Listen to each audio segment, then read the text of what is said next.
Hip hip hip, hurrah, c'est WrestleMania.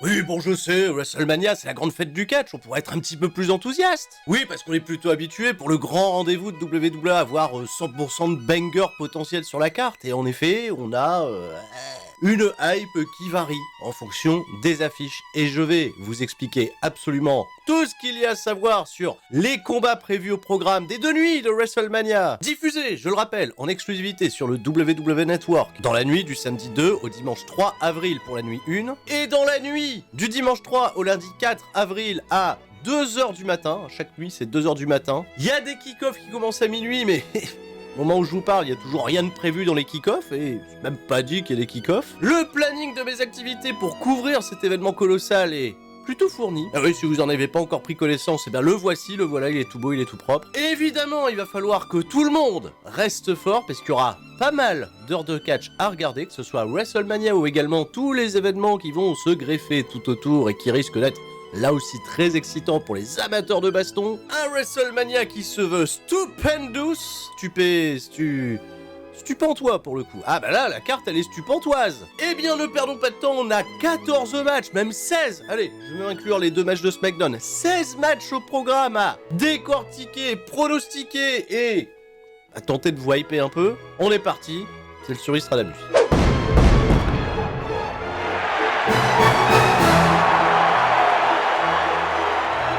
On va commencer avec les 2 combats qui ne sont pas à WrestleMania, qui sont peut-être considérés en effet comme le kick-off ou le WrestleMania des perdants, des gens qu'on n'a pas mis là. C'est dans la nuit de vendredi à samedi, c'est SmackDown, on en parlera dans le SmackDown Recap. La traditionnelle bataille royale en la mémoire d'André le Géant. Alors je sais pas si ça flatte la mémoire d'André le Géant, puisque ça existe depuis WrestleMania 30, et plus on avance, plus l'édition perd en prestige. Un coucou, cela dit, tout particulier au champion des États-Unis, Finn Balor. Évidemment, pas de route pour WrestleMania, ni pour celui qui s'avère être son rival du moment, Damien Priest. On a casé absolument tous les gens dont on savait pas quoi foutre, et finalement, ça fait pas tant de monde que ça dans la bataille royale d'André le Géant. Et mon pronostic, il ira vers celui qui a remporté une bataille royale en Arabie Saoudite avec 51 participants, monsieur, un spécialiste du genre. Oui, c'est Mansour.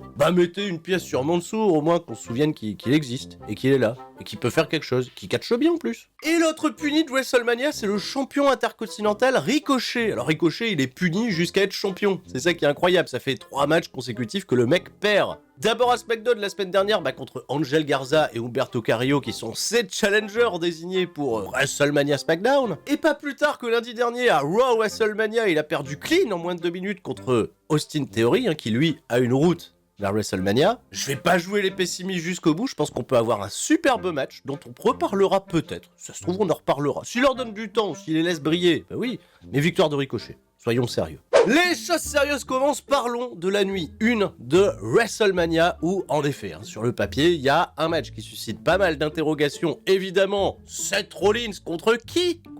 Contre un adversaire choisi par Vince McMahon, on en reparle. On va le garder pour après. Et on va plutôt se concentrer sur une carte qui est plutôt inégale. Je vais vous donner la série des premiers matchs là, vous allez faire c'est vraiment WrestleMania. Kofi Kingston et Xavier Woods contre Sheamus et Ridge Holland, fils de François, accompagné par Butch. Mais oui, quelle tristesse, c'est juste un accompagnement, Butch. Mais quel dommage qu'à WrestleMania on se prive de l'excellent catch de Butch.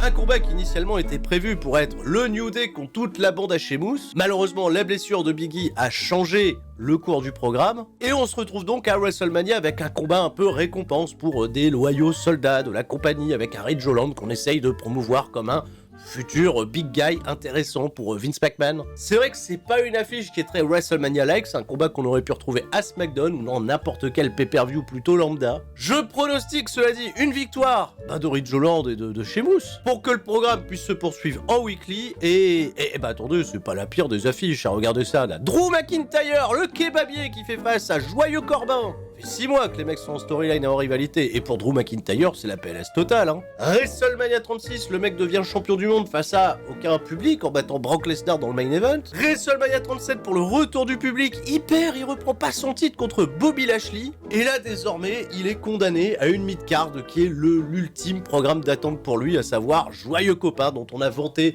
les mérites d'une streak d'invincibilité. En même temps, le mec, en 1 contre 1, il a fait que 3 matchs télévisés. Rien de très passionnant autour de ce programme programme vraiment pas. On a hâte que Drew McIntyre se débarrasse de joyeux copains et prenne en chasse, comme on le souhaite, comme on l'espère tous, le chef de la tribu, Roman Reigns, pour la saison à venir. Tiens, bah restons à SmackDown avec une autre affiche qui aurait pu paraître sur n'importe quel pay-per-view ou n'importe quel weekly. C'est les Usos, champions par équipe de SmackDown, qui défendent contre Rick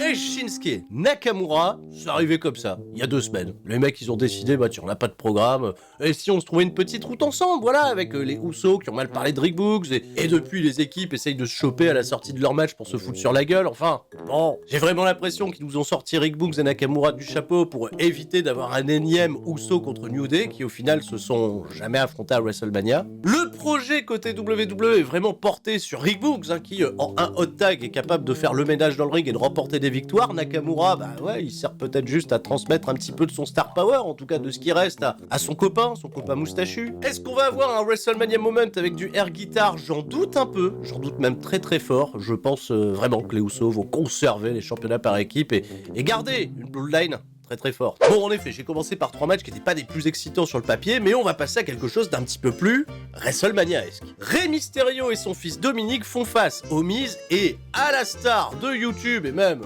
star de la boxe, j'en sais rien, là c'est vraiment aux spécialistes d'en débattre, c'est Logan Paul. Ah, ça ressemble plus à WrestleMania.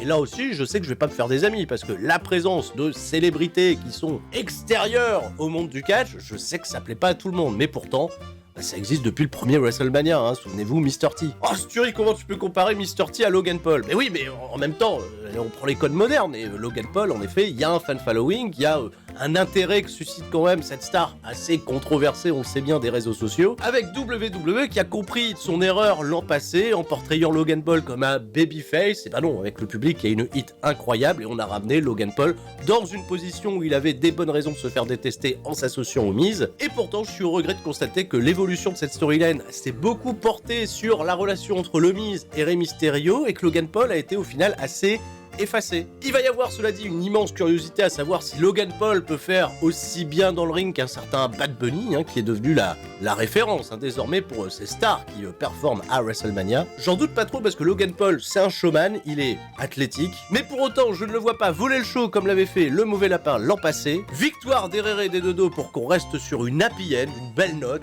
et j'ai peur que Logan Paul se retourne contre le Miz à la fin du match pour essayer d'avoir une pop, et je pense que ça marchera pas. Ce serait même plus efficace que ça soit le Miz qui casse la gueule de Logan Paul à la fin du show, pour le plus grand plaisir des fans. 2 combats de championnat féminin désormais avec Becky Lynch qui défend le championnat de Raw contre Bianca Belair. Une histoire plutôt simple à raconter sur le papier puisque Bianca Belair s'est fait voler, on le sait tous, l'été dernier contre Becky Lynch lors de son grand retour, une défaite en moins de 30 secondes. Quel scandale évidemment, et j'ai peur que Bianca Belair rende la monnaie de la pièce à Becky Lynch et la batte dans un temps similaire. Ouais, en effet, j'ai cette appréhension que même sur un pay-per-view de 4 heures, on décide de sacrifier la durée d'un combat pour créer un moment un peu mark-out. Alors c'est évidemment spéculatif, et si j'avais le droit de choisir, je choisirais un combat de catch, bien entendu, hein, parce que les 2 femmes ont une chimie qui est particulièrement correcte, elles nous l'ont démontré. Il y a une animosité qui n'a cessé de grandir au courant des dernières semaines, et surtout désormais on s'en prend aux cheveux. Pas impossible que Becky Lynch, pour se venger, vienne couper la natte de Bianca Belair. Bah oui, ce serait justice rendue pour les mèches de cheveux que Bianca lui a coupé la semaine dernière à Raw. D'ailleurs, tiens, je regrette que Becky Lynch elle se soit dévoilée avec sa nouvelle coiffure déjà sur les réseaux sociaux. On aurait pu attendre un petit peu, faire un effet de surprise. Mon pronostic ira évidemment à Bianca Belair pour avoir un feel good moment et pour en effet laver l'affront, le terrible affront de SummerSlam 2021. Second match de championnat qui est prévu pour être le dernier combat de la soirée, c'est Charlotte Flair contre Ronda Rousey. Défense de titre pour Charlotte Flair contre Ronda, à qui on a donné sur un plateau d'argent depuis son retour au Royal Rumble qu'elle a remporté. Et je suis exactement dans la même position que l'an passé face à la storyline qui opposait Bianca Belair à Sasha Banks. C'était pas terrible et pour autant on a eu un combat qui était dit d'un 5 étoiles. Alors oui, là, Ronda Rousey, elle me paraît pas très impliquée, motivée, mais je sais que dès lors qu'elle sera dans le ring avec Charlotte Flair, il y a la magie qui va se créer, et je pense qu'on a peut-être même ici l'un des meilleurs matchs du week-end. C'est dommage que les weekly nous butent la hype, comme je ne cesse de le rappeler. J'espère sincèrement de tout mon cœur que Ronda Rousey va faire fermer des bouches, que Ronda Rousey va nous prouver qu'elle est digne d'un main event de WrestleMania comme elle nous l'a prouvé sur sa première année de run, que la magie du catch opère, régalez-nous en souvenir de cette excellente mise en bouche qu'on avait eue en 2018 lors des Survivor Series. Mon pronostic, Ronda Rousey. Allez, j'ai gardé ce combat pour la fin de la nuit 1, même si c'est pas le main event. Seth Rollins qui a galéré à se trouver une route vers WrestleMania. Alors en même temps, il a pas pris les bons chemins, la division par équipe, essayer de prendre la place de AJ Styles contre Edge. Il aurait pu challenger tout simplement Finn Balor pour le championnat intercontinental. Je pense qu'on aurait été content. Bon, en effet, raccourci scénaristique un petit peu foireux. Finalement, Vince McMahon lui a dit, bah pourquoi tu viens pas me voir? Et bah voilà, je te donne une route, mais ton adversaire, je ne te le dévoilerai que le jour de WrestleMania. Et c'est un procédé qui est vieux comme le monde dans le catch, c'est-à-dire d'avoir un catcheur qui ne sait pas qui il va affronter pour que tout Internet s'enflamme, tous les fans de catch s'enflamment, à savoir, mais qui sera l'adversaire de Seth Rollins? Alors en effet, le nom qui est le plus récurrent, c'est le nouveau free agent le plus hot du marché, évidemment, on parle bien de Cody Rhodes, qui on le sait, a quitté le mois dernier All Elite Wrestling. Le rapprochement avec WWE nous a été rapporté par tonnes et des tonnes et des tonnes et des tonnes et des tonnes de sites internet. Bien sourcés, peu sourcés, enfin bref, ça peut nous donner un moment totalement incroyable de voir celui qui a été le poster boy de All Elite Wrestling, l'un de ses membres fondateurs, quitter le navire pour rejoindre la compagnie concurrente, celle qu'il a fui d'ailleurs pour s'émanciper, gagner en confiance, en star power et accomplir des choses totalement incroyables à travers le monde entier. Seth Rollins contre Cody Rhodes, en effet, c'est une affiche qui est digne d'un WrestleMania. Mais attention, pour Cody Rhodes, c'est pas gagné. Et en effet, on pourrait être surpris. Et le nom qui surprend le plus dans les dernières heures, c'est le nom de Shane McMahon, le fils de Vince. Eh ouais, souvenez-vous, je vous en avais parlé sur la chaîne CCL Catch, Seth Rollins contre Shane McMahon, c'était l'idée de base, le plan initial qui avait été, en effet, demandé et souhaité par Shane McMahon lui-même. Finalement, il a gavé tout le monde au Royal Rumble et il s'est fait un petit peu éjecter de la route de WrestleMania. La Leader Sheets nous rapporte que Shane McMahon serait bien prévu pour le week-end, mais à quelle place, on ne sait pas où. J'ose à peine imaginer la bronca, si jamais ça arrive, à moins que ça soit un faux plan, un écran de fumée pour nous faire arriver Cody Rhodes derrière, et là encore, ça pourrait être fun. Mais c'est pas le seul faux plan qui nous effraie. Ah, je l'avais dit en déconnant, mais Bill Goldberg! Non, faut arrêter de déconner. Non, calmez-le, calmez-le. Tout de suite, on s'est privé de Goldberg au WrestleMania de l'an passé, on peut très bien reproduire cette bonne idée. Alors je sais que ça s'amuse également à pronostiquer des Virmahan avant de démarrer à Raw le lendemain, qu'on peut potentiellement s'attendre au retour de John Cena pour une pige d'un soir, et quel intérêt, John Cena il aurait à aller affronter Seth Rollins dans ce cadre-là? Pourquoi pas l'Undertaker dans son état natal du Texas pour une pierre tombale supplémentaire à son palmarès? Ou encore, et ça c'est un petit souhait que j'ai enfoui au fond de moi qui mériterait peut-être le coup d'œil, Seth Rollins contre Shawn Michaels au Texas? Non? Pas... On peut le faire, ok? On peut se permettre tout. Oui, comme quoi, il y a d'autres choix, mis à part Cody Rhodes, qui pourrait être, je pense, très très bien à WrestleMania. Il y a une dernière option qui m'effraie un tantinet, et j'ai absolument rien contre ce talent qui est apparemment prévu pour devenir the next big thing du côté de WWE, à savoir le médaillé d'or aux derniers Jeux Olympiques, monsieur Gable Steveson, qui est l'égérie du programme Next in Line de WWE, dont on attend en effet beaucoup dans la compagnie, dont Vince McMahon met beaucoup de confiance, et Gable Steveson qui a laissé échapper qu'il catcherait cette année à WrestleMania 38 avec un Seth Rollins qui a plébiscité également le catcheur pour l'affronter dans un avenir proche. Une théorie qui n'est donc pas à exclure, mais est-ce que ce serait le bon move, sachant qu'en effet, tout le public, avant que la musique d'entrée de l'adversaire de Rollins ne retentisse, va, je pense, scander haut et fort le nom de Cody Rhodes. Donc pas de pronostic, je pense que vous pouvez pronostiquer sur son potentiel adversaire et prendre un petit peu tous les éléments que je vous ai donnés, peut-être en rajouter d'autres, et vous laisser vous faire surprendre lors de WrestleMania. Allez, on va terminer avec le segment qui devrait conclure cette nuit 1, à savoir Stone Cold Steve Austin, invité du KO Show. Kevin Owens qui a porté seul et à bout de bras le programme ces dernières semaines, juste sur le nom et la légende de Steve Austin qui ferait son retour au Texas pour un moment triomphant. Pas de combat au programme, mais cela dit, ça pourrait évoluer vers un combat entre les deux si Steve Austin a donné son accord. Je m'attends véritablement à un moment très très fun et beaucoup de communion entre Austin et ses fans du Texas. Si vous n'avez pas connu la folie Austin à la fin des années 90, vous allez être probablement surpris du toit du stade qui va se lever. D'ailleurs, il n'y a pas de toit, c'est un ciel ouvert. C'est le ciel qui va se... Austin va se retrouver dans le cosmos, vous allez voir. Oui, c'est évident que ça va être un moment très très cool, je l'attends très très fort, et je suis même pas sûr que Steve Austin soit le mec qui reste le plus fort à la fin de ce segment. Vu ce qu'a dit Roman Reigns au dernier Monday Night Raw, ce serait pas étonnant de le voir débarquer à la fin pour mettre un petit taquet à Steve Austin et s'attirer de la hit. Et je vois pas quelqu'un d'autre, autre que Roman Reigns, pour pouvoir récupérer un petit peu du momentum de Steve Austin accumulé dans la soirée. Austin, il est généreux, il va peut-être être d'accord pour que tout ça serve à quelqu'un. Pure spéculation, bien évidemment, et je referme ici le volet de la nuit 1. Passons à la nuit 2, dans la nuit du dimanche 3 au lundi 4 à 2h du matin, là aussi, 2 heures de kick-off, on sait pas ce qu'il y a dedans. Qu'est-ce qu'ils vont foutre d'ailleurs dans le kick-off qui va durer 2 heures, la vache. Fatal 4-Way pour les championnats par équipe de la division féminine. Carmella et Zelina défendent contre Liv Morgan et Rhea Ripley, Sasha Banks et Naomi, et Natalia et Shayna Baszler, la team roll-up, très cher à mon cœur. Comme je l'ai dit au courant de ces dernières semaines, j'ai senti un petit peu plus de hype et d'intérêt autour de ce combat, parce qu'on a quand même des catcheuses talentueuses qui peuvent bien combiner, ça peut être créatif, ça peut être un bon spot fest, ça peut être bien mieux que tout ce qu'on peut attendre. Je me laisse donc le droit d'être surpris et je pronostique une victoire de Rhea Ripley, Liv Morgan, que je trouve très très cool en équipe. Un combat de dernière minute qu'on a découvert lors de l'édition de Monday Night Raw, c'est Omos, le géant nigérian 2m60-91, contre Bobby Lashley qui fait son retour. Et allez Bobby Chou, il va bousculer le géant nigérien là. Allez Jordan Omokbein là, vas-y, je vais te soulever, moi je vais te projeter, tu vas voir. Et ça me fait peur. Ah évidemment, Omos, finalement on l'a pas vu catcher, il vient, il met un coup de pied, il met une corde à linge, il fait voilà, son double chokeslam, mais on sait pas qu'est-ce que ça peut donner dans un combat, en effet, un peu compétitif contre Omos, c'est quelque chose qu'ils ont beaucoup protégé ces derniers temps, et Jordan Omokbein, c'est un peu con, le mec est invaincu, et ça l'intéresse pas d'aller courir derrière un titre, visiblement, il préfère affronter des petits gars moins importants de la mid-card, de la lower mid-card. Là, il n'y a pas d'échappatoire, puisqu'il affronte en 1 contre 1 Bobby Lashley, qui a un incroyable désir de revenir, tu vois, au sommet, Bon, mine de rien, ça me fait quand même peur, cette affaire. Bon, alors, qui reste fort à la fin? Il y a bien quelqu'un qui va être sacrifié. Ouais, s'il y a vraiment un projet Omos, il n'y a pas de raison qu'il perde. Si Omos perd, en revanche, il n'y a pas de projet Omos. Et ciao, bonsoir. Victoire d'Omos, j'espère juste que la décision finale sera clean et pas controversée. Parce qu'en effet, quand on a un tel choc à WrestleMania, on s'attend bien évidemment à ce que la décision soit ferme. Un petit peu comme Great Khali contre Kane.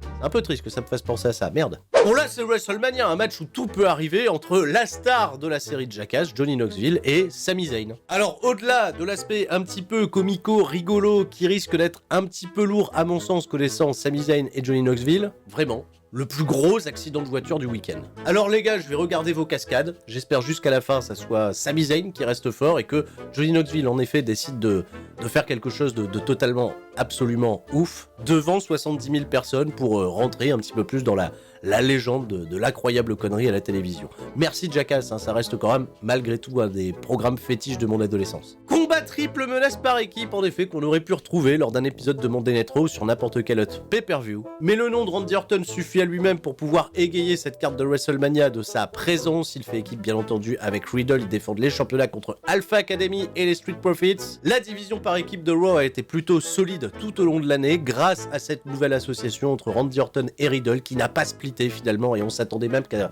WrestleMania les deux hommes se foutent sur la gueule. Finalement, il n'en est rien, c'est pour notre plus grand plaisir, tant mieux puisque ça permet de rayonner sur Otis, Chad Gable qui ont fait une année superbe et également sur les Street Profits qui continuent de progresser de semaine en semaine. Faites-nous kiffer, c'est le mot d'ordre et je pronostique une victoire de Riddle et Randy Orton, allez on reste fort. Attention, cela dit, le heel turn de Randy Orton n'est pas exclu. Pat McAfee contre Austin Theory, voilà, c'est là, Pat McAfee, je sais, j'ai confiance, on l'a vu du côté d'NXT avec Adam Cole, c'était super, ça divertit les gens, c'est un gros showman, aucun souci quant à ça. Présence, en tout cas pour ma part, sur la carte de WrestleMania. Non, c'est pas lui qui prend la place de quelqu'un d'autre. Austin Theory, il y a encore beaucoup de choses à prouver. Alors en effet, parce que on le voit à la fois comme un mec rigolo qui fuit dès lors que Brock Lesnar lui court après, et d'un autre côté, il bat le champion intercontinental en 2 minutes cette semaine, et on sait jamais quoi en penser d'Austin Theory. Alors ça peut être très très cool, Pat McAfee, il est un petit peu dans la peau du nouveau Shane McMahon, parce que je m'attends à ce qu'il fasse lui aussi quelques petites dingueries, qu'il vole la vedette, qu'il fasse le spectacle, et laissez-moi kiffer là aussi, et c'est encore un bon argument pour cette seconde nuit de WrestleMania, et je mettrai une pièce quand même sur une victoire finale de Austin Theory, qui est quand même le catcheur d'avenir à construire, et pas Pat McAfee. Semi-main event totalement inévitable, c'est Edge contre AJ Styles. Voilà, bon. Tu poses le nom, tu poses le match comme ça, l'affiche Edge contre AJ Styles. Il y a besoin de rien. Bon, Edge, il a quand même décidé de tourner heel, de faire un nouveau personnage, d'avoir une nouvelle musique, de se détacher totalement des codes et de la nostalgie de son grand retour qui a fonctionné, un petit peu en dents de scie, mais qui a quand même fonctionné au final. Et là, il est prêt, il affronte AJ Styles, c'est un des dream matchs qu'on a rêvé dès lors que Edge a fait son retour. Alors voilà, quoi, j'ai même pas envie de m'étaler sur le pourquoi du comment, donnez-nous du bon catch. Et je sais absolument pas quoi pronostiquer, parce que les deux catcheurs, en effet, sont pas déconnants pour remporter la victoire finale. Edge, il vient de de construire un nouveau truc, un nouveau gimmick, évidemment que ce serait pertinent de le faire gagner pour installer encore un petit peu plus le truc et l'élever pour pourquoi pas occuper les premières places du côté de Monday Night Raw ou de SmackDown s'il est drafté par la suite, on s'en fout. Mais je vais quand même y aller avec la victoire finale de AJ Styles qui a en effet besoin de retrouver de sa superbe depuis son association un peu foireuse avec Omos. Une victoire à Mania pourrait le relancer et pourquoi pas en faire un challenger crédible à l'avenir pour une affiche assez anticipée contre le chef de la tribu et lui aussi. Il faudra des adversaires. Allez, enfin, le main event présenté comme le plus gros main event de l'histoire de WrestleMania, Roman Reigns contre Brock Lesnar. Alors le plus gros main event de l'histoire de WrestleMania, je sais pas, c'était le main event déjà au 31, au 34, ils ont la mémoire courte ou quoi? Bon, en effet, la physionomie est totalement différente puisque désormais Roman Reigns, on le sait, c'est le méchant de l'histoire, Brock Lesnar c'est devenu ce babyface, un petit peu trop cool le mec. Hein. Ouais. Il y a eu une espèce de fossé qui s'est crevé entre Brock Lesnar, Roman Reigns et tout le reste de la WWE, que c'en est limite devenu affligeant. C'est un main event dont on connaît justement la construction et la conception depuis SummerSlam l'an passé, donc bah ouais, ils ont sorti les rames pour essayer de nous faire patienter, de mettre Roman Reigns dans des situations où en effet son titre était jamais véritablement en danger. Brock Lesnar il revient faire des coucous de temps en temps, il est cool, on le force un petit peu, on continue un petit peu de forcer Brock Lesnar, c'est ce qui m'a profondément déçu, notamment à Elimination Chamber, notamment au Royal Rumble. Pour autant, j'ai envie de penser que les mecs nous offriront un bon spectacle qui va surtout être intéressant pour son aspect psychologique et aussi par rapport à la position de Paul Heyman, hein, même si bon là on le sait, il est du côté de Roman Reigns, mais il risque d'y avoir des moments un petit peu fun avec Paul Heyman. J'espère juste que ce match ne va pas être un non-combat avec un Brock Lesnar qui fait toujours et absolument toujours la même routine, avec un Roman Reigns qui s'est très peu dévoilé au courant des dernières semaines, hein, il est quasiment pas combattu à la télévision, hein, il est à un match par mois télévisé et encore. En revanche, je trouve qu'il y a un terrible manque de suspense parce que je ne vois pas à aucun moment Brock Lesnar remporter la victoire et le projet c'est Roman Reigns hein, du début à la fin évidemment, et ils vont faire un truc pour essayer de nous rendre Roman Reigns encore plus craint, encore plus détestable, et Brock Lesnar après avoir pris ces quelques petites semaines d'antenne, ira prendre ces quelques petites semaines, voire peut-être même quelques mois de congé avant de revenir pour porter de nouveaux programmes et très certainement très loin de Roman Reigns. En fait, profitez-en parce que j'ai bien l'impression que c'est la dernière fois. Vous allez voir ces deux mecs se foutre sur la gueule, ils ont porté en effet le star power de WWE au courant de ces 7 dernières années. Alors ça conclura, je pense, magnifiquement ce WrestleMania 38 qui en effet me laisse sous-entendre que c'est un show qui sera impactant et qui, en effet, portera peut-être bien son nom, Stupendous, ou Stupentois. C'en est tout pour le Sturistradamus. Je vous laisse une dernière fois en compagnie du planning pour savoir où on se retrouve, quand on se retrouve, qu'est-ce qui se passe, oulala. Je vous fais des bisous et je vous dis à la prochaine. Et tout le monde, reste fort, surtout vos nuits de sommeil. C'était Sturi, ciao bye bye.